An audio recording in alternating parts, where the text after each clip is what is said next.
geoholic. Good morning. Good morning. There's a little delay. Oh, okay. Here we are, day 3, technically. Technically day 3. Kicking it off with another great interview. Yesterday, I think it was a record for us. It was definitely the most interviews we've done in a conference in a day. single day. Yes, definitely. yes. Definitely. But we both got our voice back. That's good. for the most part. Yeah. Yep. I don't have the tremors today, so that's good. Good That's for an you. improvement from yesterday. Well, way to be an adult. Stuck to mezcal. Yeah. Oh, yeah. Made a huge difference. Thank you, Ivan, for showing us what the way. mezcal is. That's right. Yeah, definitely. All right, let's get this rolling. Sure. Our first guest this morning, quick self-introduction, if you would, Ben. Just, Ben, give us your name, who you're with, and kind of what you do. Absolutely. Ben Williams, Chief Operating Officer of Exyn Technologies. Broadly, Exyn is a company that sits at the intersection of high accuracy mobile mapping and autonomous navigation for drones and ground robots. And on top of that, sponsor of the Wi-Fi this week. That's true. Yes. I have some issues. I can't live stream a podcast, but I'm sure it wasn't meant for that kind of bandwidth. Oh man! So I hear you got some exciting news to share with us. It's true. We just launched a new product for us, which is called the Exyn Nexus. It combines our aerial, ground, and mobile mapping products into a single device, which can swap between any of the systems and is hand portable, backpackable, etc. Really? Yeah, it's a really how big is this? It's about like this Size of a toaster. A little smaller than a toaster. It's about 2.5 kilograms. So very portable and easy to put on any of your standard drones that have that much payload. So it's a pretty big move for us. We're really excited. So what does this do for you guys? Like what makes this the next big thing for you? So the critical piece really is that it enables people to buy a handheld unit first, figure out their data and their workflows, make sure they understand how to utilize everything without having to spend for a much more complicated, more expensive autonomous system. And then as they figure out what their use case is, they start to add in the autonomy, they add in other vehicles to get the data. And so it's a really great way to expand ownership and value for all the folks without the survey industry. Is it a SLAM system then? It is a SLAM system, yes. Gotcha. All And right. explain what SLAM is for Sean. Sure. So Go ahead, Ben. SLAM is simultaneous localization and mapping. And the basic idea is you have all the LiDAR beams going out and measuring what's around it. So it creates this real-time picture. And then as a result of that, you're able to identify features in the environment. And as those features move through each of the scans, then the system says, if a feature moved and a lot of other features moved, I am probably moving. And therefore, it sort of tracks location, and movement allows you to drive something autonomously in that sense, but also create these real-time high-accuracy maps. And high accuracy in this case, because I always get asked that, is on the order of like 10 to 20 centimeters, or millimeters, sorry, 10 to 20 millimeters. Got it. So it's not, the super accurate tripod scanners. We don't play in that side of it. Sure. But everything sort of in the mobile mapping world. So what's the biggest use case so far that you've been talking about this week? So this week has been a lot of people talking about doing rapid progress scans of construction sites or places where they're doing repairs or renovations, that sort of thing, especially as-builts where they don't necessarily have great drawings already, or a scenario where what they're really trying to get after is how do I make sure that things are all happening in the right sequence without having to go and take specific pictures of every single area of a site, or do a tripod scan of an entire facility, which can take a really long time. So is there, I'm assuming there is, there's got to be a way to like geo-reference these scans, right? Oh yeah, absolutely. That's a critical piece of the workflow, right? Yeah. It's an automated sort of add-on after you've done the scan, and you can integrate it directly into your what you call the global map, or into existing systems like Trimble Business Center, whatever you're using. Got it. Yeah. Like the as-built application. Like I'm a my surveyor, favorite. he's a civil engineer. That's and my favorite topic. we deal with as-built all the time, and it Yeah. is the worst because you're trying to pull this all together at the end of the project, right? Right. And make it make sense. And it's, this could be a solution. It could be. It sure sounds like it. Yeah, one of the interesting things we've tackled too is that there's a lot of talk about translating these kind of maps into a digital BIM. But there's also the aspect of, if some type of data isn't covered in a digital BIM, you still want to be able to have a 3D model that has photospheres so that when you're doing planning for, let me get this piece of equipment through a hallway, the BIM might not have every single piece of thing there, but if you have a 3D model with the photosphere that was updated within the last week, feel pretty confident that you have a sense for what's going on in that environment. So it's much better for planning. It's much better for ops, for things like progress payments, that kind of thing. Oh, yeah. I can see progress payments there. So who's your target customer for this piece of equipment? So our biggest customers right now in this space are for sure the survey teams and survey companies also that are going out and doing either contracted work or as part of, we talk to a lot of verticalized construction companies as well that are pretty interested in it. But I think that the biggest opportunity and the way we can have the biggest impact for folks is teams that are driven by how do I get the most site visits done and the most contracts executed. So small and medium businesses that are, their day-to-day is how can I cut this down from being a 3-hour to a 2-hour job, and being able to capture the right amount of data quickly and effectively, efficiently, and not have to go back out once you've captured it and gone back to your office. All of those things add up a lot. So businesses can be a lot more successful that way. Got it. What's the battery life on a piece of equipment like that? A couple hours. I mean, they're swappable. Okay. So you can have, just like a camera battery. Sure. So it's probably 2 hours a shot, but you got it. Bring a couple in your bag, get all day. I've never asked that question. Really? Yeah. I never, because you see this equipment all over the place. I'm like, wow, how much does this chew up batteries or what? Well, it's got to, right? Yeah, I would think, yeah. Well, the handheld isn't too bad. You can go hours with a fairly small battery. A drone for sure. Sure. And choose through the batteries. The same thing with ground robots to a lesser extent. But Yeah. So, and this can be mounted to a UAV. Yep. Right. Yeah. So part of the sort of the special sauce that we bring to it is that the same device that is a mobile mapper, when you put it on a drone or a ground robot, you can actually use the autonomous features to automatically scan areas and all the same things you would want to do with an autonomous drone. Yep. And the mobile mapper is the little cart thing, right? It's the Nexus device itself is a mobile mapper that has all the software in it. Oh, I'm with you. Okay. Cool. Yeah. Cool. Interesting. So when you have an advancement like this in the hardware, is there an advancement in the software at the same time? Of course, yeah. I mean, we're working both in parallel, but the key thing is that with software you can do a lot of continuous improvements, and hardware obviously is more difficult to do rapid sort of, especially field improvements. And so we took a lot of learnings over the last couple of years, put them all together in a development cycle over the last year. Got it. And integrated that into this device. A lot of the feedback we had around consistency of captures and how do you get really clean walls and lines and lower drift rates and all that kind of stuff. Got it. And are there any partnerships you want to mention or anything? We've got a couple great partners. Trimble has been a great partner for us. We work with them quite a bit, and they're actually not far from here in Westminster. Oh yeah. So we're borrowing their Spot robot for nice. for the show today because it's easier than shipping ours. Oh, so very cool. Big shout out to Jim Coleman's crew over there for helping us out there. And we've got a bunch of great channel partners as well. A lot of the Building Point network has been coming on board with us and doing some really great things as well. Cool.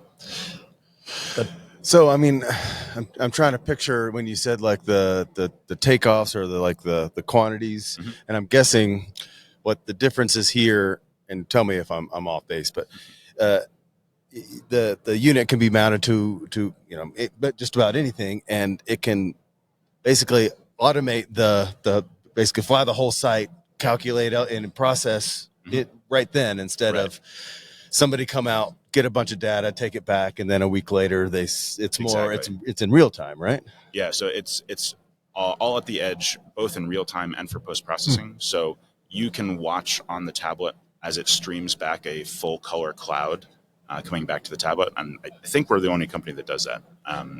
But you can get that already in real time, and so you can see as you're capturing if you miss an area or if there's a particular feature you want to get more coverage on. Right. You can just circle back right on it then, and then even for post processing, you can run that on the tablet without going to the cloud, without going to an office, anything like that. You can run post right there so that you can make sure loop closures happen. You make sure you get the full impact of all the control points and all that kind of thing.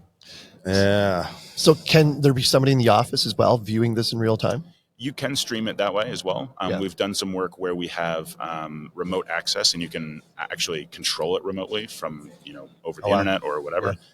That's not a super common use case for us because most of our folks are survey team members that are out there in the field. They're already, like you said, they're already out there. You're trying to take a full day into 2 hours and get the deliverable back quicker. Right. But it is the end vision for all of this stuff is definitely to be in a position where you can have like a single geological expert or survey expert that's sitting at the office and actuating 1,000 of these systems across every job site that they have, so that you don't have to go and like, I got to drive 2 hours over to the one site and then over to the other site. And and that's what I picture is like awesome. Every job site is going to have this box, right? And then every Monday at 9:45, the box opens, open the drone, and it takes 5 passes and goes back, and charges again, and then the guy sitting at the office is like, okay, here, all right, good, boop, boop, boop, and then all right. Yeah, he got the whole thing. And then he's got the whole thing. He's got all his quantities, and that's just how the workflow goes. Yeah. You don't even send anyone out there on a routine basis. Which is awesome. It's a huge time saver and allows all of these people that are experts in their field to focus more on the actual like data use and like doing the stuff that is really critical to their job rather than spending it all commuting back and forth. Well, and then you get I didn't realize I needed that until it was right there. You're like, hey, what about this? Or like, there's a problem. Like, oh, wait, we have we have a scan from 2 days ago. Right. Let me just pull that up and you're problem solving instead of, we need to figure out where we're at first. Right. Call the guys, get them scheduled, get the data back, and then you're a week behind. Yeah. I like it. Yeah, super cool. Talk about the challenges of like data management. Yeah, I mean, data management in general is hard with point clouds because they're just huge data files. And so that's one of the reasons why we didn't base it on a cloud service, because most of the survey teams we work with, whether they're underground or out on field sites, they don't have a wired high bandwidth connection. Best case, they might have their 5G phone, but you're still not. Yeah, you're not shipping out 100 gig to bounce around. So it's much better to be able to get because at the end of the day, what they're looking for is the insight, right? The one piece of information they need, right? The ability to make the right next decision. So they don't actually need the file; they need the insight that comes from the file. So if you can do it all at the edge, much easier. Yeah, it's almost like you're skipping that step and putting yourself in the general contractor or whoever at the end is saying, all I need is the number that's in that pile, so I know if I need to order more or make more aggregate or dig more or whatever it might be. Exactly. Yeah, that's cool. Yeah, good stuff. Well, one last thing, I'm just curious. This is like the launch of this. Yeah. I'm just curious how does take away the technology and the thing itself. How do you pull off a launch like this? And talk about some of the challenges you go from. I'm sure this was not just last week you threw it together and I'm sure this was planned well in advance. Right. Well, it's I like to use the phrase that every overnight success is 10 years in the making. And that's so, good, when whatever preparation meets opportunity is, success. And so, in this case, we've been working on the development of the hardware itself for over a year. We've got some great partners. I think Misty West, some of the guys are around here as well. That we work with them to do some of the industrial design. They were great partners in that process as well. We did a lot of time in the field with customers, learning from if you could change existing system X, what would it be? What's your favorite thing about it? What's the worst thing about it? All of those elements go into the product development cycle and the iteration, and all, it took a lot of time. But we got it done in plenty of time, and now it's going to be available here in the next month or so. Yeah, so it's pretty exciting. That is cool. So are there still like, I don't know, lingering challenges when it comes to supply chain or anything, or is that not a problem any longer? Well, if you had asked me 6 months ago, I would have said it's pretty much worked out. Yeah. But now we're beginning to see a little bit of like macroeconomic stuff with the shift of some suppliers from China to Mexico or Vietnam or other places. So you're getting a lot of these like weird perturbations in supply chain that way. Plus, you have a lot of the shipping challenges because of the folks that are like shooting missiles into the Red Sea, and that's raising costs and like timelines. And so, if you order far enough in advance, you're fine. But if you're trying to do like a quick turn thing, it can be really tumultuous to try and get something actually done. Wow. Yeah. What else? Anything else you want to get out there we may have not asked you about? No, I mean it's we're mainly just really excited to get into the field with a lot of the survey team folks. We're fairly new to the geospatial world. We had a lot of our history in underground mining and some stuff in the sort of infrastructure inspection work. So for your listeners or for folks that are out there, we'd love to hear a little bit more about the use cases where mobile mapping hasn't been considered yet, or why. What people are finding in the use cases there, because we think we've got a great product and ready to get the folks all using it. That's great. That's awesome. Hey, good to see you, Ben. Yeah, Thanks good to much. see you. Great for having me on. Yeah, enjoy the rest of the week. Thanks. Bye.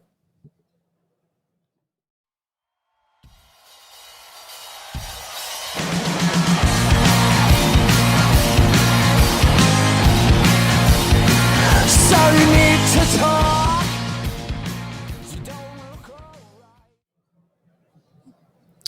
All right, number 2. Number 2, we are off on a racetrack. It's gonna be another record day. I love guarantee it. I love it. Yeah. Prepare yourself, my friend. All right, this is going to be a good one. Quick self-introductions, if you would. Aaron, you've been on already yesterday, right? This is my second one. I have Second another one today too. It's awesome. So just quick introduction, name, who you're with, and what you do. Sure. Aaron Newby. I'm the director of sales for the Americas, so U.S., Canada, South Latin America. I'm with Emesent. We make a unique LiDAR, SLAM LiDAR solution. Yep, indeed you do. And we have Dave. Quick introduction. Dave Lowe from Pointerra, Chief Revenue Officer, so I head up the sales in Australia and North America. Pointerra is a cloud-based digital twin platform, so we take all sorts of reality capture data, bring it together and allow asset owners to better understand the condition and the usage of their assets, whether they're smaller facility-type assets or long linear assets like road, rail, power lines, utilities. Oh, yep. So you take point cloud data and then do something with it. 100%. So Okay. yeah, we take point cloud data from basically any sensor, whether it's airborne, mobile, SLAM-based stuff like the Emesent work or terrestrial scanning, and we'll process that into a format that streams really efficiently over the web, and then allow asset owners to extract insight, information, and better understand risk and condition and that sort of thing. So you guys aren't collecting the data, right? No, don't do any collect at all. We Got partner with guys like Emesent to best of breed solutions in that space. Stick in our lane, do what we do best, which is manage massive 3D data sets and allow people to extract insight. And how does that work? Is it like a subscription type model? We're a SaaS platform, so it's a subscription-based model. A few different models, but basically around users and data volume. Got it. And then you said the asset owners, is it something you can pull up on the from anywhere on the web, like real time? In real time, or so fully SaaS. We're cloud native, so always been designed and engineered for the cloud. We sit on the AWS platform, and everything's browser based. So no plugins, no super high end desktop software, no proprietary licensing. So it's all cloud based. So you can basically any device anywhere with an internet connection, you can pull up and access massive data sets. Billions of points in a single unified point cloud, and then start to visualize it and understand it. Yeah, we've been talking a lot the last couple of days about the challenges managing these large, data sets. And you said something that was interesting, that you guys have a way of efficiently transferring files, over the internet. Yeah. How? Explain that a little bit. That's basically why we exist. The secret sauce behind Pointerra is a proprietary data format. So we take standard data formats like LAS, LAZ, E57, all the standard data transfer formats, and turn it into a proprietary format that we've got that allows us to really quickly just identify for the view that the client's looking at in the browser, stream just those points. So it allows us to take, a lot of that friction that, particularly a lot of survey and mapping customs that we had in transferring hard drives or, sending thumb drives or, putting it into S3 buckets and then sending a link. You can actually put it in the platform, basically hit a share link, send any size data across. They just get a link. They then can pull it up in exactly the same environment. They can look at it. They can collaborate on it. They can mark it up. If they want to download it, they can. But a lot of the work is done in the platform in a collaborative type environment. So when you get the point clouds, are they already constrained and everything? Like if there's survey control or whatever, that's all sent to you already constrained, right? Or do you guys? Well, we call ourselves an end-to-end platform. So there's there's certain customers that want us to do that whole piece. So we will take the raw data and we'll consume it in a raw format, and we'll process it through to a calibrated point cloud, and then do whatever it is they want done with it, whether it's classification or feature extraction or whatever. But then with the Emesent partnership, for instance, they've got Aura. They will produce a calibrated point cloud with colorized with georeferenced imagery, and then we'll consume that as a data set. So whilst we're end to end, we can actually take the data at any point in the cycle that makes sense to the client. Got it. Then why is this a good partnership for you guys then? We're excited about it because, like you said, we don't really have that end-to-end. What we can do is we can produce a brilliant point cloud, we can colorize it, we can geolocate it, but what we cannot do is have an effective platform to share it. We just came out with the 360 imagery, and within Aura, we don't have the capabilities to allow people to visualize the point cloud next to the imagery. So for inspection purposes, it's a really good solution for us. It's not something we want to get into, so we lean on the best of the best to do that for us, which is why we're excited about the Pointerra partnership. I love it. Talk a little bit more about the business model, because I'm curious how that works. Like, do you pay like a monthly subscription, or is it a per process? It's a monthly. Well, it's a monthly subscription. So you have a base subscription to the platform that gives you user licensing. Okay. And then we do have some quite advanced analytics that sit behind that. And then depending on the business, the size of the programs that they're doing, and how programmatic the approach might be, there's a consumption type model on the analytics if needed, or some customers just have an all you can eat where they just run analytics and away they go. Yeah. So for instance, with the Hovermap partnership, one of the things that we're really excited about is the opportunity in the AECO space. So, indoor scanning of facilities, either currently working or in construction, and then the analytics that we deliver to allow the users to do clash detection, progress reporting, compare the point cloud with the design model, and understand what's installed, what's not, what's the change really quickly. So, you can do that on a daily, weekly basis and have a really good understanding of how that construction project's going, or, what the condition of the asset is and what's changing over time, and how they can better manage, those facilities. So it's a pretty exciting partnership for us to sort of have that really streamlined process for the end customer, where they can get out, capture data quick as anything, and then get it into a platform where they can really start to make sense of it. And what's the demographic, for lack of a better word, of your customers? Like, what does your client base look like? We service 6 identified verticals. So survey and mapping is a big part of that. So there's a lot of small, medium, large survey customers that are running around with terrestrial scanners, mobile scanners, drone-based stuff that need an efficient way to store and visualise and analyse all that data. So we've got quite a few survey and mapping customers, and that's really where I cut our teeth. When we started back in 2016, the survey and mapping industry was really our core customer base. But since then, we've really pushed deeply into the utility sector, so power and water utilities, transport, so long linear assets. We do quite a bit of work in the mining and resource sector, so oil and gas particularly. And again, another opportunity with the Emesent partnership is that oil and gas space where you've got super complex floating processing platforms where they want to scan regularly and compare that to their design models, what the construction process is doing, but even using it for engineering design and maintenance fit out and those sorts of things. So how do they fabricate parts and know when they get to the site they're actually going to fit if they've got a maintenance shutdown? So you're based in Australia? Australian company with a US leg. So we've got a Pointerra US Inc., which we established in 2018. Okay. So we've got a dozen or so people over here in the States working hard to continue to build the business. A lot of opportunity over here. And how do you, what's the turnaround time? And I'm sure it depends on the size of the project, but talk about the speed that you guys can turn this information around. Right. So the beauty of the platform being on AWS is it's fully scalable. So, deployment is pretty much immediate. So, customers can get their data up straight away. They can ingest directly from S3 buckets in AWS or upload it through the internet. But once it's there, the scalability of the platform, we can spin up compute across AWS really quickly and have thousands or tens of thousands of parallel instances running that we can churn through massive amounts of data really quickly. So in the utility sector, for instance, we do a lot of work building digital twins in the distribution sector. So pulling out poles and wires and guy straps and connection points, and all that's fully automated. And we just spin up, and we can do thousands of miles a day just pushing it through.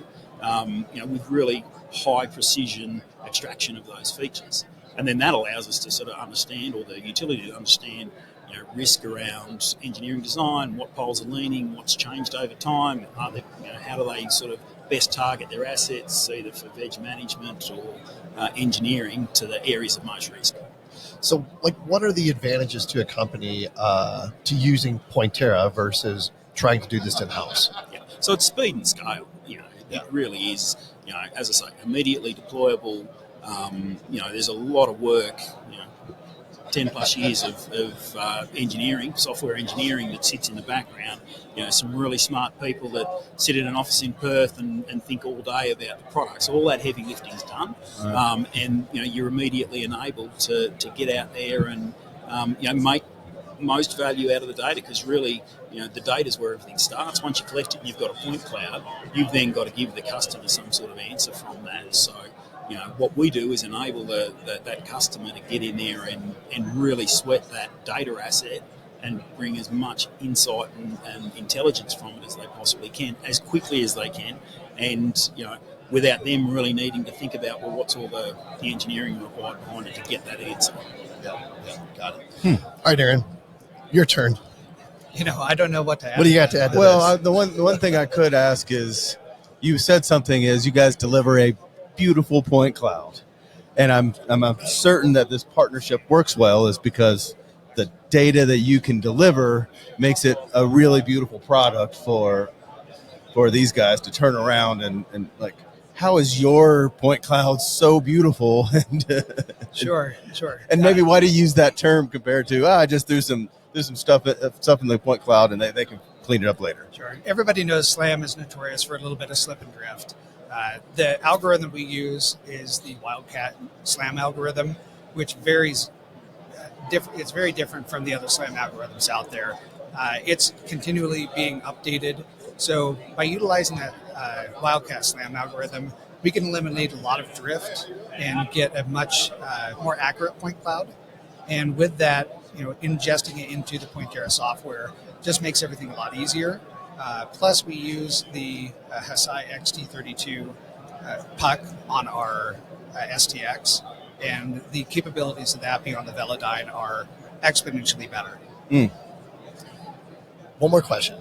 What role is AI playing in your process? Well, it's critical to everything that goes on, within, that 3D data analysis space at the moment. So, with the ability to process and scale and analyze data at volume the way you do now, then you're constantly learning from what you've done before. So building that AI machine learning piece into what we do, particularly when you're able to do multiple iterations very rapidly of the data, then you can gradually improve over time. So that AI component in what we do, whether it's from the LiDAR or some of the imagery solutions that we've got, is really critical to getting the best possible answer as quickly as you possibly can. So, you're not reinventing the wheel over all the time. You're learning over time and collecting information that allows those algorithms to improve every time they get run. So they're getting a little bit better, and before you know it, you're sort of narrowing in and converging on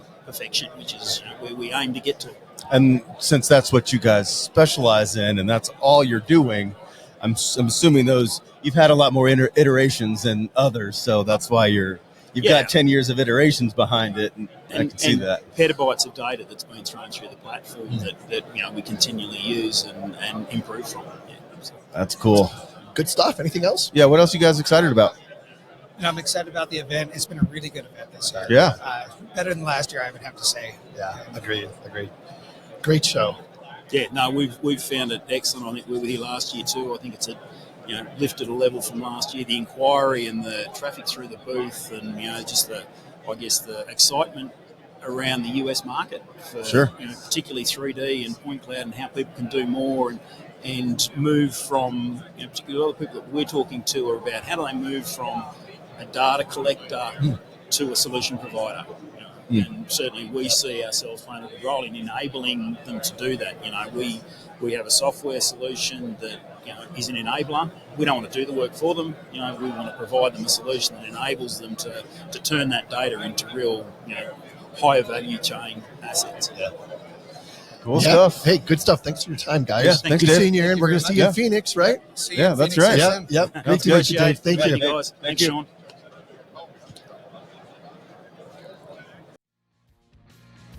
What's all you found?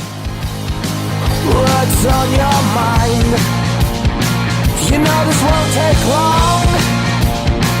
We'll be out in 5. We'll keep it moving along. We'll keep it alive. Ready, set, go. Let's go.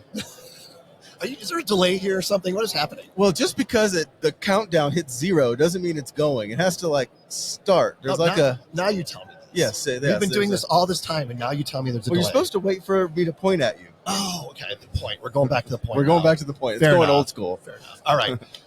Next Keeping up, this going. let's go. Yeah, we're on fire right now. The momentum's amazing. We have Patrick with us, and we have Travis with us, and we're going to let you guys do just some self-introductions, name who you're with, what you do.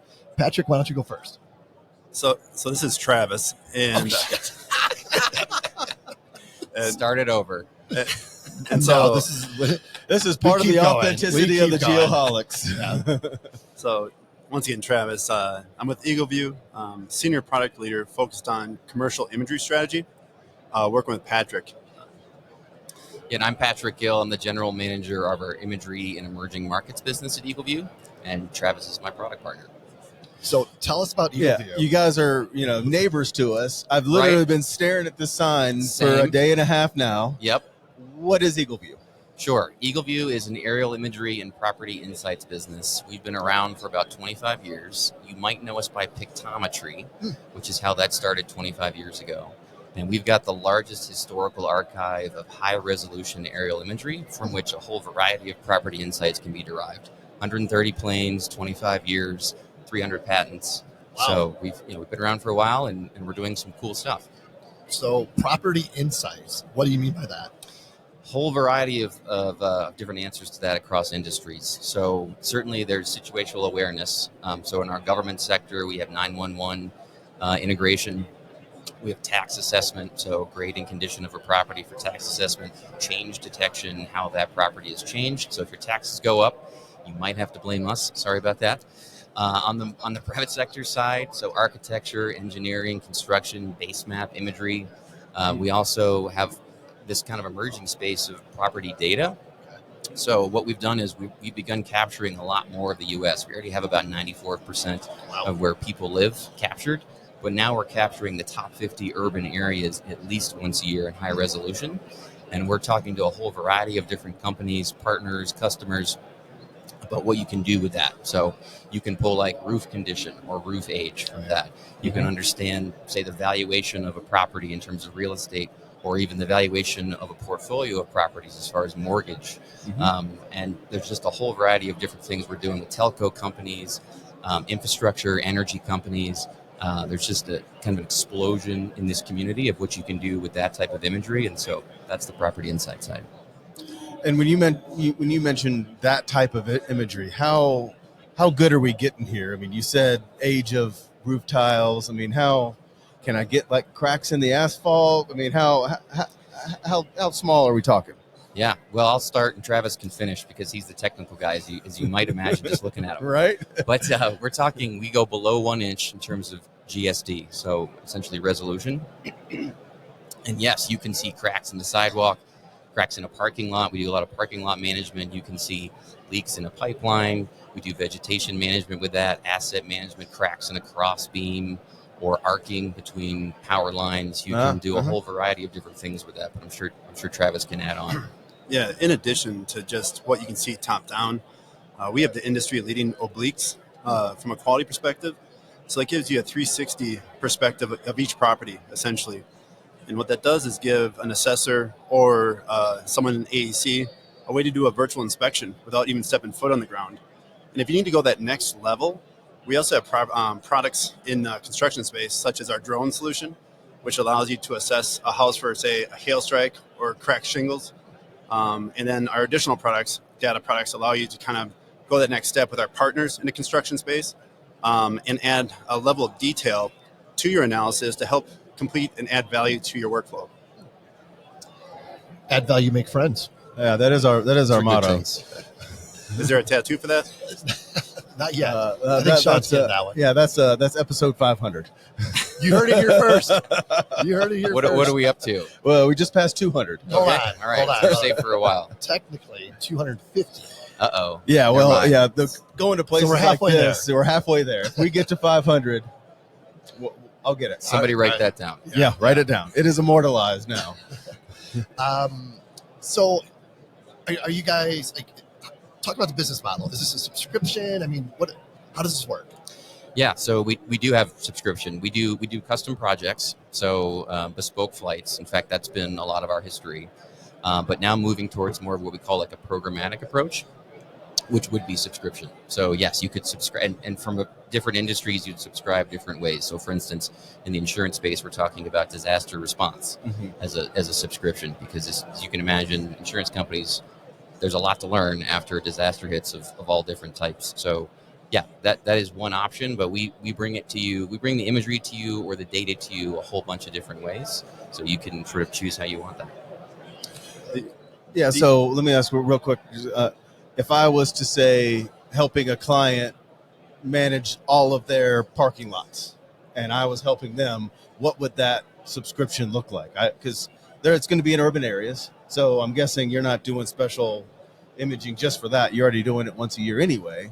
And that's kind of what you're saying is I can just hop on, pay a couple bucks a month, and then have access to whatever you're doing in all those different markets. Is that right? More than a couple bucks, but yes, I'll let Travis jump in here. So you really have two options. You can be entitled to a given area within our library. Okay. And as that area is refreshed, you'll get access to the new imagery. In addition, and this is really big in our infrastructure space, we can capture corridors, right? So we have, with the aircraft we set aside capacity to help support our infrastructure customers, whether it's oil and gas, telecom, electrical. So we do real-time collection based on their specifications, and so that's another option. So there's a lot of options within EagleView, within our portfolio, and our partners. Sure. Are you guys do anything with satellites collecting imagery?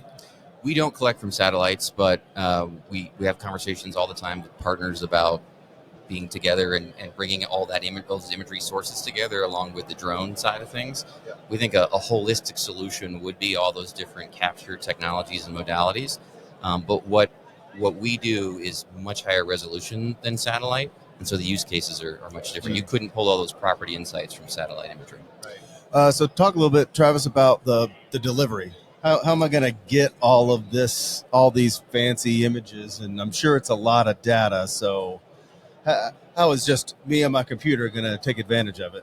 So, once again, there's a lot of options to kind of service the broad customer base that we have. So we recently released something called EagleView Developer. So it's a self-service platform that allows the customer to go on there, play around with our data products, and soon our new imagery capabilities, such as our enhanced WMTS, our new imagery APIs coming.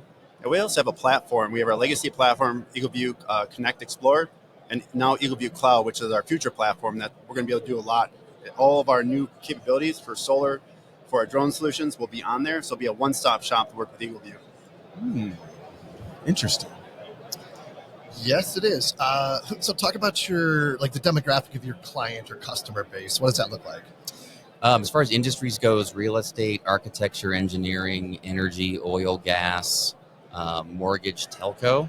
And then different government offices like tax assessment, public safety, public works, of course, GIS offices. And then we also do a lot in the roofing space, which is where the EagleView brand actually started. If pictometry started in tax assessment and government, EagleView really started with roof measurements and roofing. And so in construction, we've got that whole business as well. And what do you guys try to get out of a conference like this? Well, two things. One, thought leadership. We try to do our own. We try to always be learning and meet folks. And so, that's one. And then two, quite selfishly, leads, whether they be partnerships we're interested in or customers. Those are the two things that we're always looking for in these conferences, and to make connections like we're hopefully making right now. But I guess you guys will be the judge of that. Well, what does an ideal partnership look like for you guys? Yeah, well, I would say, and how I define partner here would be like somebody. We talked about satellite. Travis talked about drone. There's also LiDAR, et cetera, right? So capture is sort of one element of partnership. Data derivation is another. We don't pretend to know all the different data derivatives that could come from our imagery. And that's where this GIS ecosystem has been awesome, because companies coming from where they are, their sector, their interests, have brought us ideas that we would not have come up with on our own. So some of those industries I reeled off weren't on our radar a few years ago. They put themselves there, and so we're building things together that are pretty interesting. So your imagery, does it follow like ASPRS standards? Thank God Travis is here to answer that. FGDC2, right? Absolutely. We have a dedicated team working closely with ASPS and other standard groups to ensure that the whole perspective of the industry is captured. We have unique proprietary camera systems as part of the standard, so making sure that they know what's in the realm of the possible and what people are using within the industry. Everything's not just a standardized kind of system. So what it does is make sure that we have an equitable set of standards that can best service the industry. Interesting. You guys, Travis and Patrick, it's like Patrick Mahomes and Travis Kelce. Think about that. Is that the first time you've gotten that this week? Look at the team. You guys are a great team, obviously. We think that too. You are a championship team. We really are. We really are. But Travis is not dating Taylor Swift, so unfortunately. But don't tell my wife that. Yet. There's still a chance. All right. What else you guys got? What are you excited about? What are you excited about? Well, I would say the more imagery piece we're excited about, all the different applications of it we're excited about. I would just kind of, in closing, say we're open to ideas. And so people have been coming by our booth. We've been talking about those. But essentially, if you've got a thought about how high resolution aerial imagery could be used, we would love to talk to you about it. And if you're particularly, honestly, if you're not in one of those industries that I talked about, because there's plenty more, obviously, and we think that there's, again, applications of it that we have not even come up with as a community. So that's what we're open to, and that's what we hope to get more of. Yep, pretty exciting. How about you, Travis? The same thing. Willingness to partner. I'm relatively new here at the company, and we came in, and the last 2 years have been a splash, right? New thought, new thinking throughout the company, and opportunities on how we can deploy our services throughout the industry and new market service. So everything's like brand new, and everything's moving really fast from my standpoint. So really excited. This year's gonna be a big one for us. And like Patrick spoke to, like a lot of work to do, but through new partnerships and new markets, we're gonna be doing big things. Awesome. Sounds exciting. Great way to end it. Yeah. Thanks, guys. Yeah, Awesome. appreciate you Thank stopping you, by. guys. Thank you.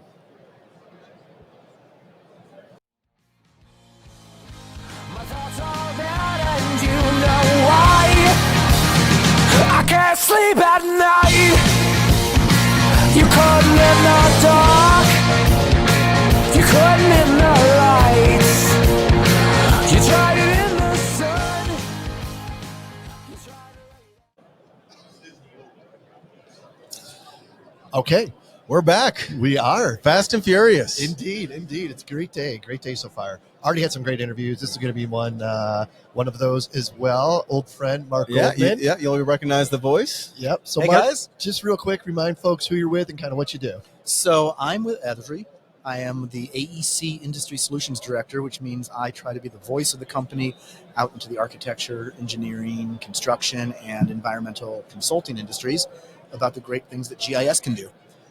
Keeps me pretty busy on the road, on great podcasts, talking to friends like yourselves. Right. And a new friend of the program for Let's not 2024. forget that. I Yes, mean, thank you glad for your to be. support. Oh, We're so no, excited to have you guys on board. This will be a great channel for us to get the word out. Love you guys. absolutely. Yeah, we love it. Definitely. And speak about getting the word out. What's new? What is new?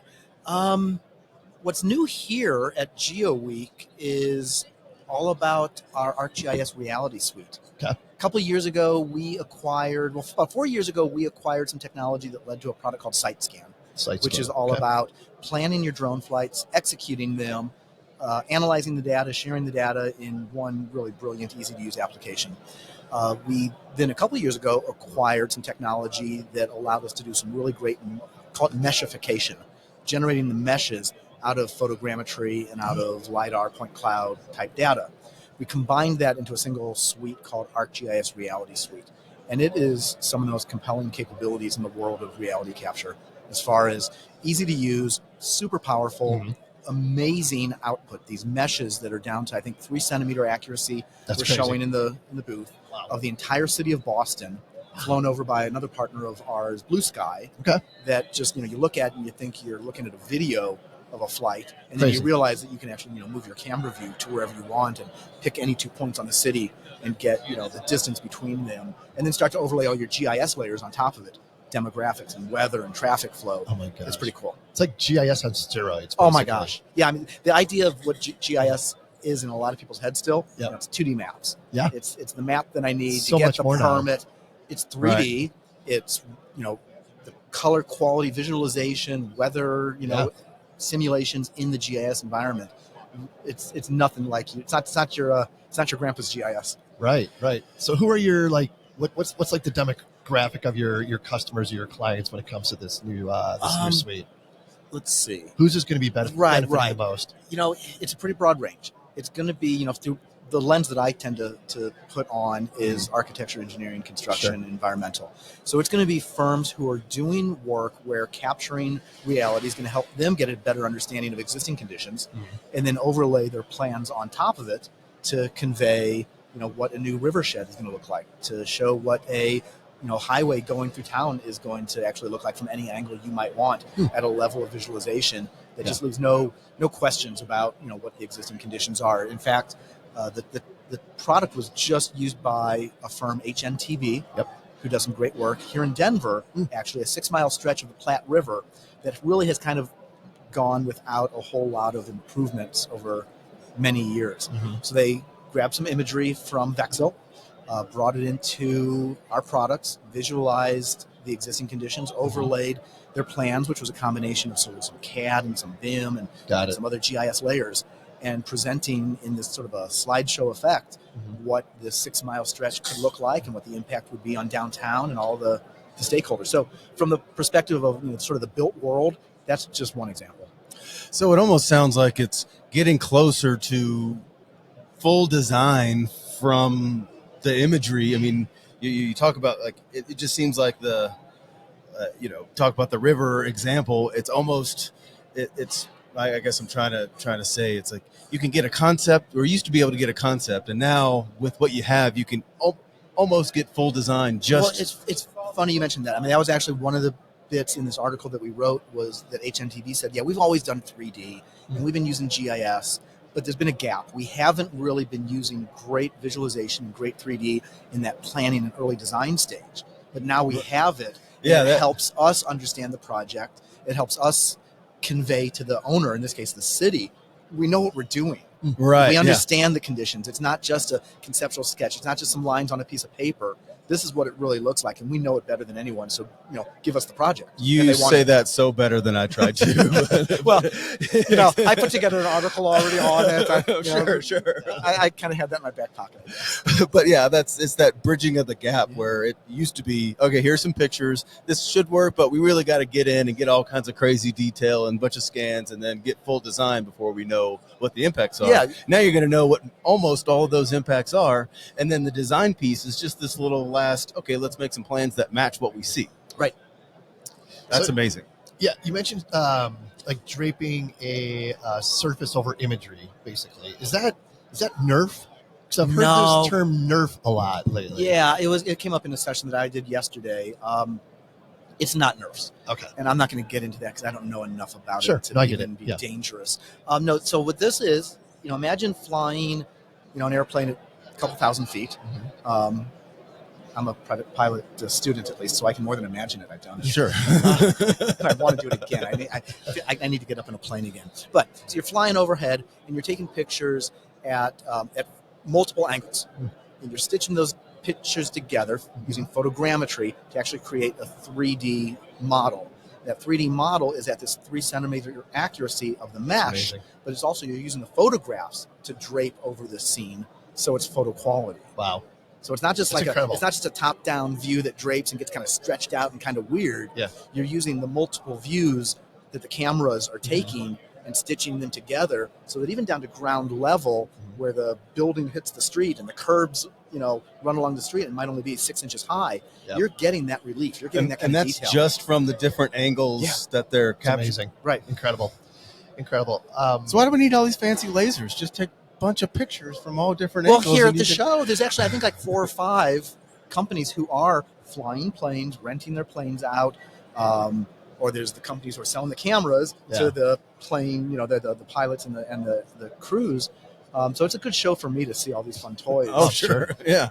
Definitely. So what about this show? Well, we just talked a little bit, but how was this show compared to last year's? Yeah. And what do you think about the week so far? So I live here in Denver, so this is a fairly that's easy right, one for right. me to get away from home to get to. Yeah. 3 years ago, we were here with masks on. It was, right at the end of COVID.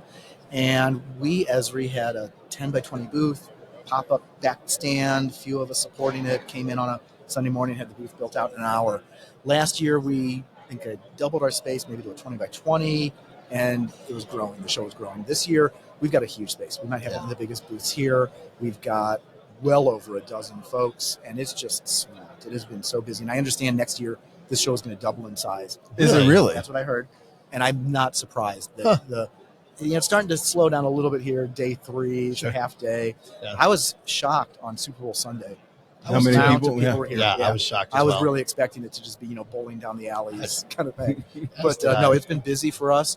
A lot of leads, a lot of interest. It's awesome. It's a good show for us. Yeah. Back to, utilizing the suite that you're describing. Do you need like a specific, what's the computer power that's needed to get, take full advantage of this? It's interesting you bring that up. I had some good conversations with the folks from Dell and NVIDIA, who are one of the sponsors of a booth here, talking exactly about that. We're a little bit different than, let's say, someone who's doing CAD or BIM work, where you could not throw enough RAM or get a big enough video card, GPU, and be happy. There's a project that's going to bog you down, and you're going to no matter what, you're gonna right. you're gonna bounce up against the threshold. Exactly. Right. We don't quite see that with GIS. And I think it's just the different way in which we're architected, the fact that we do a lot of our heavy computing we throw out to the cloud. But certainly, you're not going to you're not going to use a Chromebook to do this kind of work.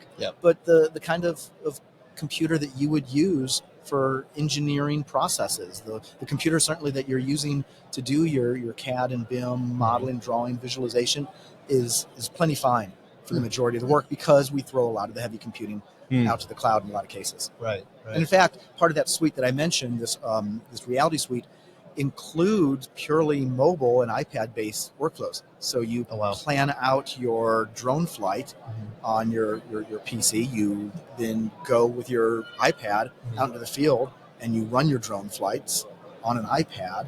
And then in the cloud, the information is being processed and analyzed and being made ready to be a layer in your map that you might consume back on your desktop. So it's kind of this hybrid of cloud, mobile, desktop computing.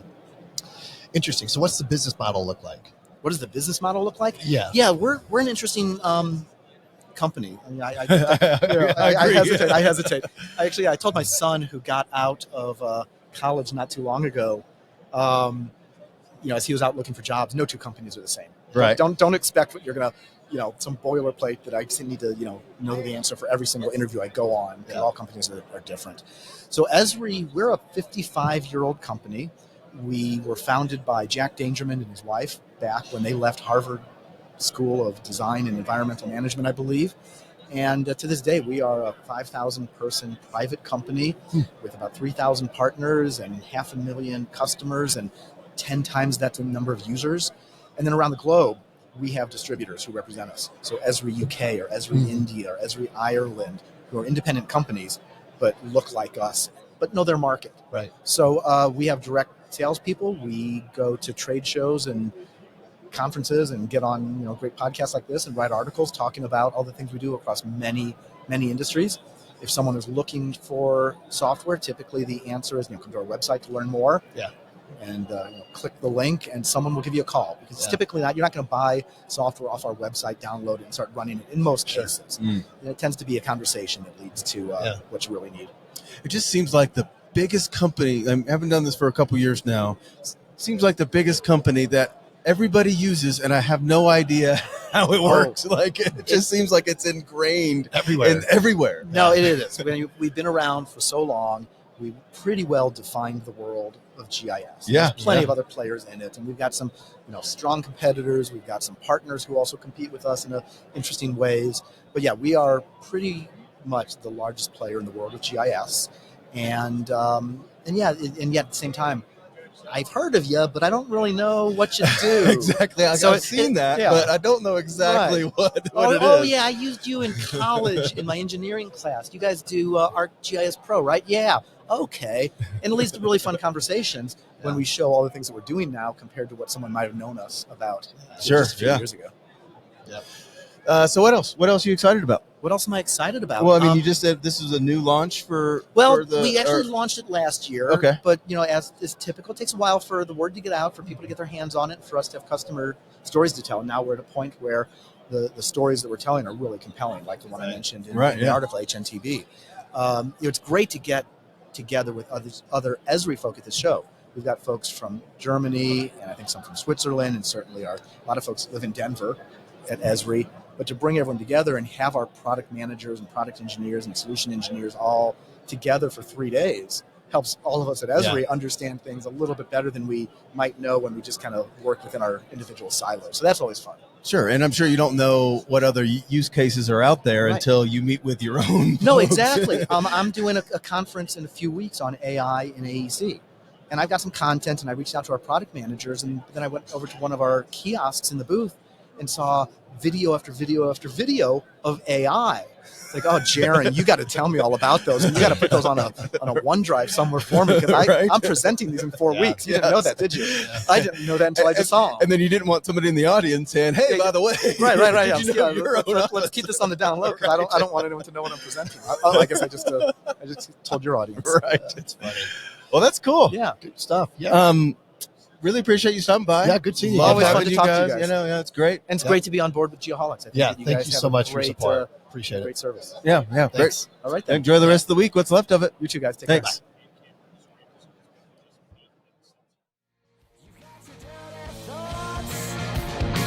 When you're dead in mind, you say you talk to God.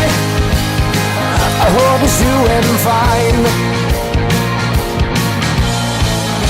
I hope you cry when you hear my name.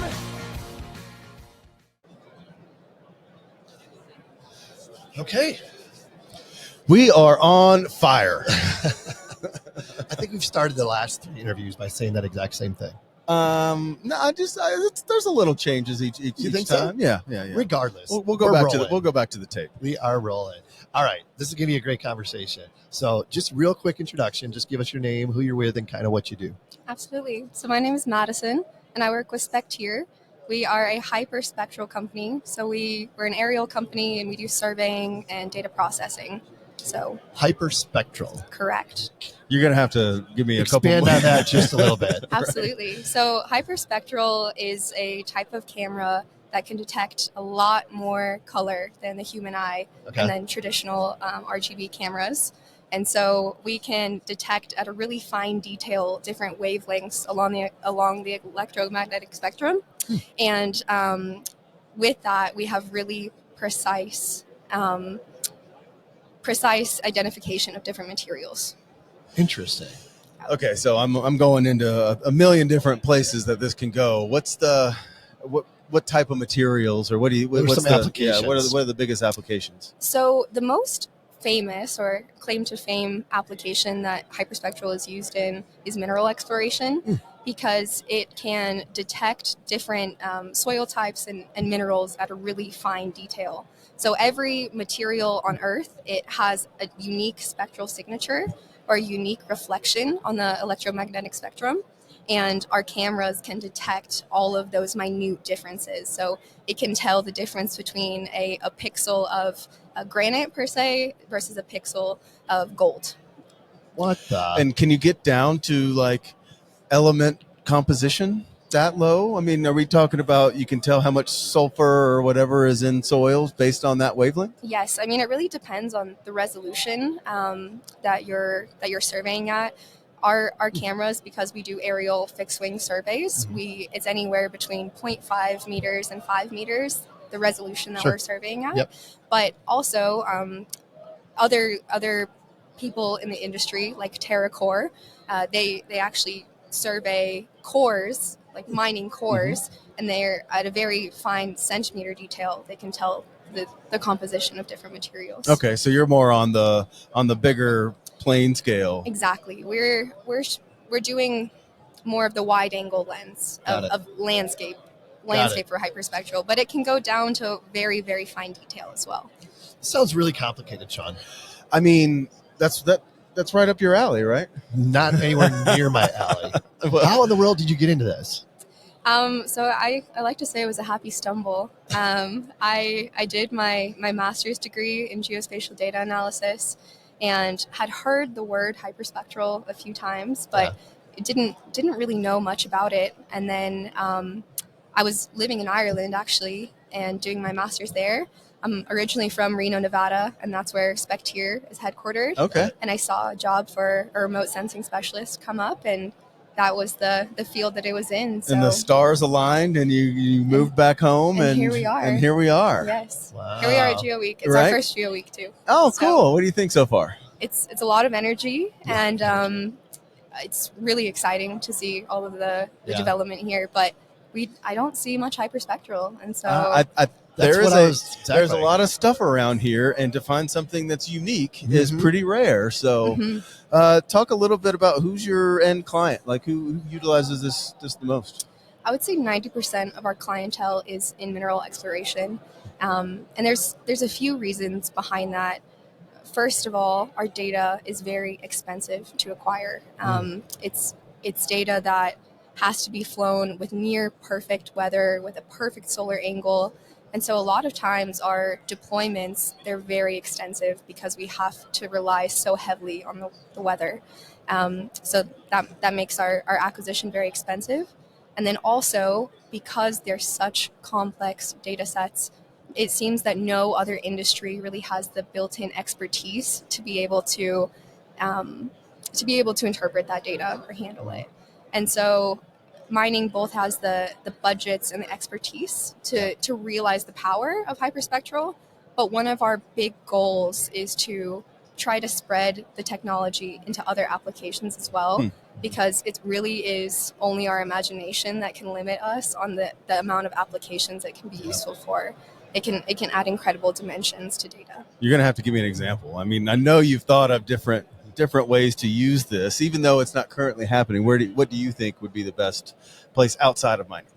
So the industries that we're really interested in targeting are precision agriculture, and you're gonna have to tell me what precision agriculture is. No problem. And also forestry, fire detection. Okay, I can see that. Anything with vegetation analysis, pollution.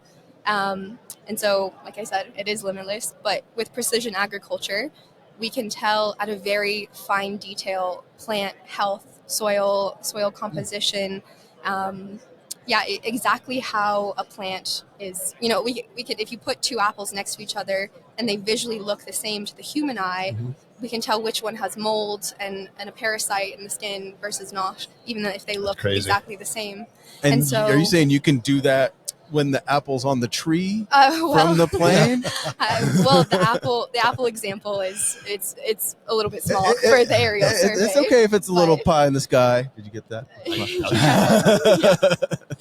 It's a little bit small for the aerial survey, but we can tell trends of trees definitely, and see what trees are sick, which are performing well, I was just talking to a group yesterday that were interested in using hyperspectral to look at solar panel health and to see which cells on solar panels were functioning, which weren't.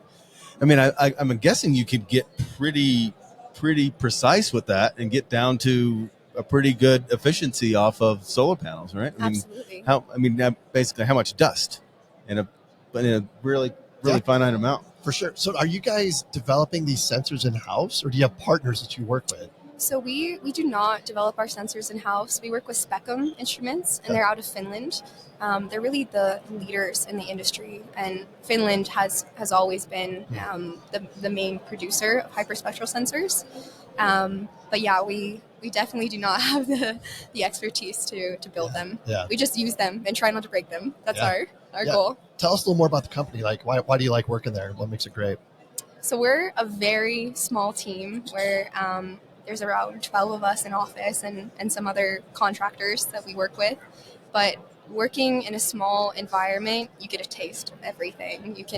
I'm an operator there, and so I get to go up in the plane and do the data collection. Very cool. But I also get to come here and talk about the cameras as well. And so I think working in a small team, it gives you so much dimensionality, and it allows you to work in so many different parts. Are you guys collecting any imagery or anything using satellites, or is everything plane-based? Everything is plane-based. There is a big movement of hyperspectral satellites launching in the coming years. Aster from NASA in the past has really been the only hyperspectral satellite, but its resolution is very low, and it's very difficult data to work with. And so we're seeing new companies like Pixel and Planet. They're starting to release hyperspectral satellites, and so I think the discussion around hyperspectral will grow. Sure. But SpecTIR, we're in the middle of resolution between the satellites and the drones, and we're that middle ground between all of it. Got it. Interesting. Very much so. So one more question. You got your master's in geospatial, what was it? Geospatial data analysis. Data analysis. What was your undergrad in? It was in geography and economics. Okay. So what put you down that path? I just have always been fascinated by maps and exploring the world that way, and geography, it just was always a passion, and I never knew that I could make such an exciting career out of it. But so cool. Here. Good for you. Right? Congrats. Absolutely. What else are you excited about before we wrap up here? In remote sensing? Yeah, or? like just what are you excited about in the next 5 years in this space in your job? I think this technology that I've been seeing here outside of hyperspectral too, it really is just magic, the insights that we can derive from the planet. And so I'm excited to just collectively understand how our planet works through remote sensing technologies, and hopefully implement solutions that can safeguard those processes. I got one more question. Just came to mind, and better late than never. Go for it. So was it remote sensing that helped locate like these cities in the jungle or old, villages in the jungle that they didn't even know existed, but they found them as a result of doing aerial imagery? Is that remote sensing? That is. So I believe that would be LiDAR. The LiDAR thing? Okay. Yeah. Got it. Like finding the Mayan civilizations and everything. Yeah. So that would be LiDAR. But the applications of remote sensing, I mean, it's, like I said, limited only by our imagination. Exactly. Yeah. Too cool. Good stuff. Hey, thank you so much. Yeah. Absolutely. Thanks for stopping by. Nice to meet you too. Thank you for having me.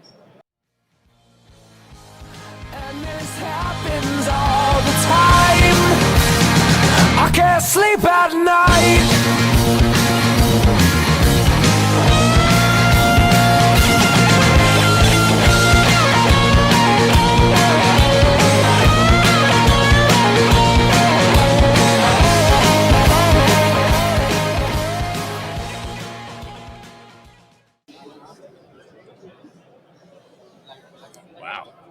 That was impressive. That was. Did we get that on video? Well, not going in. Dang it. Dang it. I'm like, what are you doing? He throws his cup across the thing and somehow makes it into the garbage basket. Impressive. Hey, play basketball on Sundays. That's what it takes. So we're back. We are indeed. We have Galen with us. Galen, real quick, just self-introduction, kind of just name who you're with and kind of what you do. Sure. My name is Galen Scott. I'm with NOAA's National Geodetic Survey. I've been there for about 20 years now. And wow. I'm a geek translator. I explain the science to people that don't get it. Yeah. So how do you explain the science at a level to help people get it? Because I know a lot of folks like yourself that are incredibly intelligent, but have a difficult time describing it or educating about it because it's so high level. Have you ever thought that maybe you just aren't smart enough to understand it? No. Okay, Thought about that. Fair enough. No. Fair enough. It is a challenge, right? Yeah. People's eyes glaze over if you use too big a word. But just trying to make it simple, make it relatable. Sure. Make it use smaller words. Right. explain acronyms. That's NOAA is National Organization for the Advancement of Acronyms. So I love it. That's great. That's great for sure. So how did you get into this? I backed into it. I ended up, I got a degree from Johns Hopkins in environmental science and policy. And, applied to what was called the Presidential Management Fellowship Program. Okay. And I, that allows you to apply for a bunch of different federal jobs. I didn't even know what geodesy was when I applied for the job. In fact, I misspelled geodesy in my first email to the director. But they wanted somebody that was, had an outside perspective that could explain things. Yeah. And, so I learned enough about it over the years to explain it to the budget weenies and people like my mom. So when it comes to geodesy, were you like self-taught then? Well, I'm not a geodesist. I'm not a surveyor. I pretty much learned all of it from being on the job. Sure. Okay. And talking to the folks at NGS that have been doing it for a long time. And how has geodesy changed? So you've been doing this for 20 years. Yes, sir. How has geodesy changed or evolved over the last 20 years? Well, it's been about 16 years now that we've been working on replacing the datums. Yep. Right. So we've been building up to a big change. How do you explain to your mom what replacing the datums is?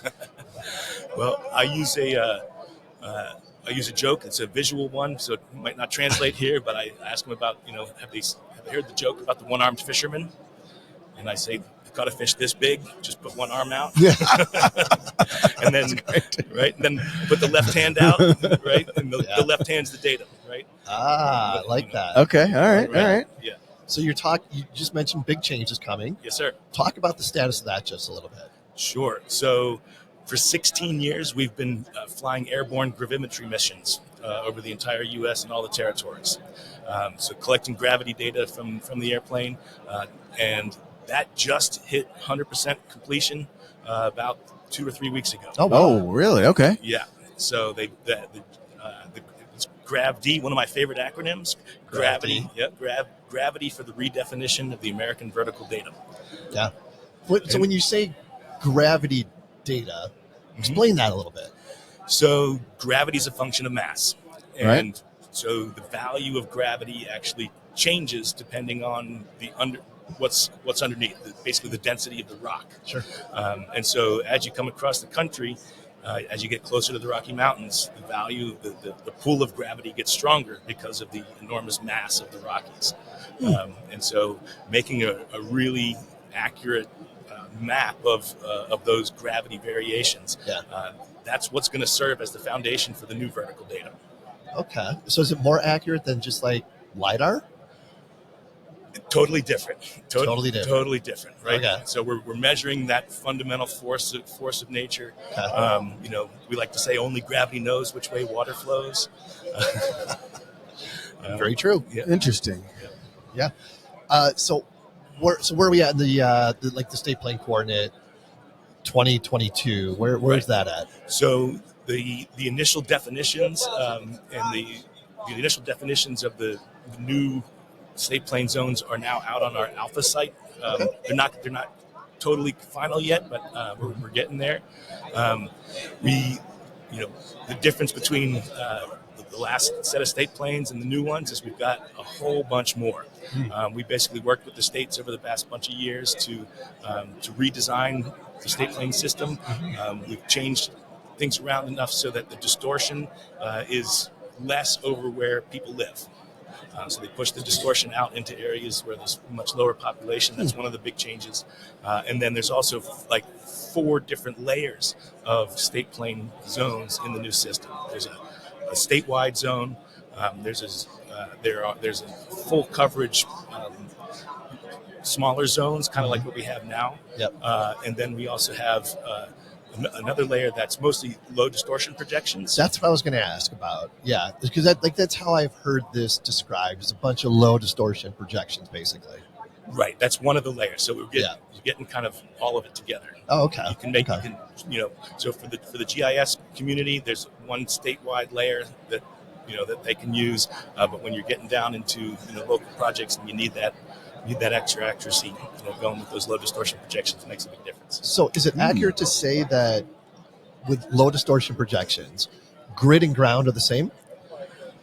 So we're getting the Because that would be the dream place to be. So my understanding is, yes, we're getting there because we've also moved the reference surface for the new system from the ellipsoid to the surface. Oh, okay.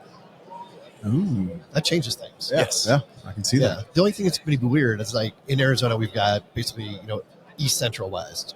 And now there's going to be 40 different zones or something. I'm not exactly sure what they are, but yes, there's going to be the statewide zone. Then I think there's going to be a couple of ones that cover the whole state. Got it. But then there's going to be a whole series of low distortion projections as well. Yeah. What a huge undertaking. Enormous. And 16 years, right? Each state had a representative, right? Like Brian Fisher, I think, was our Arizona person that was managing our projections, I guess, right?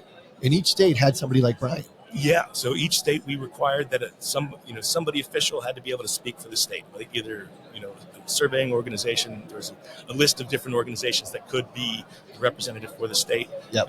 And so we worked with them to basically make those decisions for each state. Yeah. And in many states, it was a big process, right? Everybody getting together and trying to, work it out. So is it like Colorado, I would think, would be a complicated state, whereas Iowa would be a much easier state? Is that accurate? I don't know. Yeah. I don't know. I mean, I think it really depended on what the local folks wanted in each state. Ah, gotcha. Okay. Gotcha. So once this gets rolled out, then what are you going to do? Well, we're rolling it out kind of in phases because it's been an enormous undertaking. When we do it, when we release it next year, it'll be mid 2025. It'll be a beta release of all the tools, or all of the data, and a limited set of tools. Yeah. So it'll take us a few years after that to continue to build additional tools, and work with people to be able to implement it. Sean, what are you thinking over there, buddy? I mean, my mind's spinning. It really is. I know this is more surveyor talk, not so much geotechnical engineer talk. Yeah, I'm just still stuck on gravity. Yeah.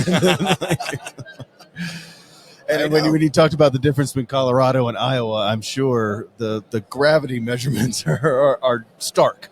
Yeah. Yeah, it's interesting. We did a series of surveys called the geoid slope validation surveys. Okay. And one of them was here in Colorado, another one was in Iowa, and another one was down in Texas. Okay. What's interesting about Iowa is that it's really flat, but there's this giant granitic intrusion underground. Basically, magma came up but didn't break the surface, and so there's a very, very dense ridge. Really? Yeah. Yep. And so the value of gravity has this giant hump in the middle of Iowa, even though it's really flat. I don't even know what to say. That is so cool. Any other oddities like that you want to share? Yeah. What do you think? Is that the most, or is that the oddest thing? That's pretty cool. One of the coolest things to tell you about is the international comparison of absolute gravimeters. Right. So think about this: if you have an instrument that measures a fundamental force of nature, but it's the only one that can do it, how do you know if it's right? right? Well, what is right if there's only one thing to measure? Right. Well, so what they do? So there's a company that makes these absolute gravimeters, and they've made like 60 of them over the last 30 years. And they each have their individual numbers, and the people that use them, they're like their children. But every 4 years, they bring them they all get together in one particular place and test them against each other, right? And these things can measure gravity down to the 9th decimal place. In what units? Microgouts. Have you heard of that? No. So, who in the world thought to measure gravity? Like, whoever that person is an absolute genius.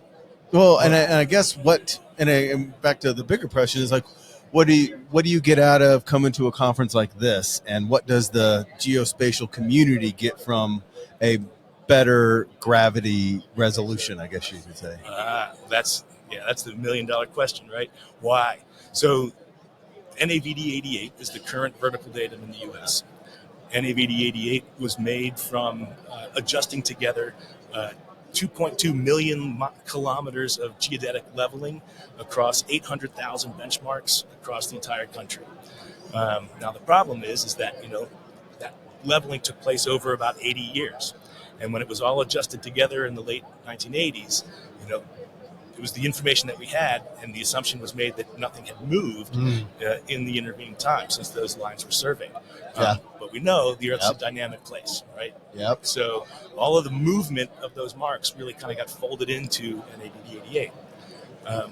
And so it's not as consistent across the country as we should have as a reference frame. So, and the other thing is because it was a geodetic leveling based datum, it stops at the shoreline. Right. Okay. Yeah. So the new gravity-based reference frame or geopotential datum, it's going to be called GeoID 2022, and it covers the entire northwestern hemisphere, so entire quarter of the Earth. Wow. And what they do is they combined satellite gravimetry from satellites, the airborne gravimetry, and ground-based gravity measurements, put them all together, and so you're going to have this consistent surface that's across the entire region, and that's going to be much more accurate than NAVD88 has been. And the other thing is that it's accessible through GPS, right? For NAVD88, you have to go find an NAVD88 benchmark and use that published elevation as a starting point. In the future, you'll be able to get a GPS observation, get your ellipsoid height from GPS, apply the geoid model, and that will be the definition of the new. So it's going to be NAVD 22? It's going to be... Or no, GeoID 20. What you say? So GeoID 2022 is the model. Okay. The geopotential datum is called NAPGD 2022, North American Pacific Geopotential Datum of 2022. Gotcha. How much will it change? Well, I mean, I'm sure it's going to vary, but like in Phoenix, where we're from, NGVD 29, NAVD 88 is plus or minus 2 feet, in the area that we work in. So that was a substantial change. Will there be that kind of change between 88 and 22? Yeah. So we have maps on our website that shows it. So NAVD 88 also has a bias and a tilt. And so that change, when we go from 88 to 22, those changes are going to be different across the country. So it's relatively close together in Florida, and it gets increasingly large as you go up towards the northwest. So in the northwest, it's going to be around 1 meter. Oh, wow. Whoa. And up in Alaska, I think it's over a couple meters at least. Gotcha. I don't know about you, buddy. I need a drink after this one. Man, it's intense. I'm just like, what do we do when it comes out? And then how is the transition period? And right. Well, that's really why I'm here, is talking to people about what's coming, what it's going to mean, and particularly how to prepare. Sure. Right. And what do you tell them? You have to know your metadata, right? In order to transition, your geospatial data and your geospatial products from the old system to the new one, you need to know what datums, your current data is in. So really getting an understanding of the metadata of all of your data, as well as your uncertainty requirements, right? Your error tolerance. So, and that's going to dictate how you make that transition. if your error tolerance is pretty small, you're probably going to have to resurvey, right? Go back out there, do a GPS survey, process it in the new frames. That's the best way to get into the new frames most accurately. Then you'll be able to. The another way is to reprocess your data. You can use your old observations, but reprocess them once we release the new frames and have the tools to do that. And then the third way is to transform your data. And so it sounds like that's number 3 for a reason. Yeah, right. Now it's the cheapest and the easiest, but it's also the least accurate. And all these projections are going to have to be, uploaded to everybody's data collectors and everything. So once this all goes online, it's going to be interesting for sure. Yeah, we're working with industry and the hardware and the software vendors to try and make sure that they're aware. Most of them, most of the big companies, they're all aware and starting to get ready to be able to implement it in their products. Yeah, for sure. So hope that the goal is that we can work with industry to do it right, so it's relatively seamless to the end user in that transition. Yeah. Big things coming. Big things coming. I'm so glad we had this conversation. Yeah. Galen, appreciate you stopping by. Yep. Thanks Galen. for everything. Yep, my pleasure. I Great to appreciate meet the you. opportunity.